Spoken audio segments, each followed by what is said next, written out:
Hello mga kaibigan, welcome back to my channel. And for today's episode, magluluto tayo ng adobong pusit na may sayote. Of course, ang mga kailanganin natin is sayote, garlic, fresh turmeric, at saka sibuyas dahon. Tara, umpisahan na natin ang pag-isa.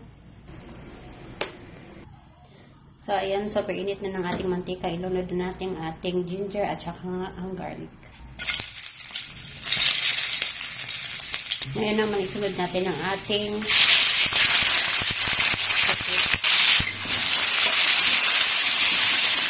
so, ayan, mabilisan lang ito. Tapos, hanuin natin. Saka natin ilutuin muna ng sayote. So, diba? Ito, ganyan pa.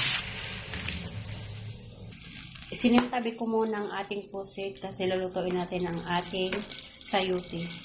Mas masarap kasi kapag hindi overcook ang ating pusit. So, ayan na ang ating sayote. Gisawin muna natin.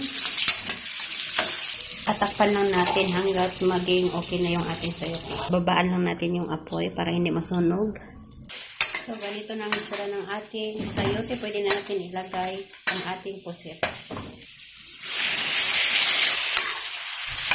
Lagyan natin ng patis,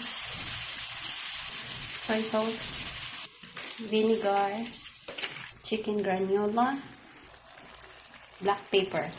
Paghaluin. And lastly, ang ating sibuyas dahon. And takpan lang natin ng 1 minute. Tadaan!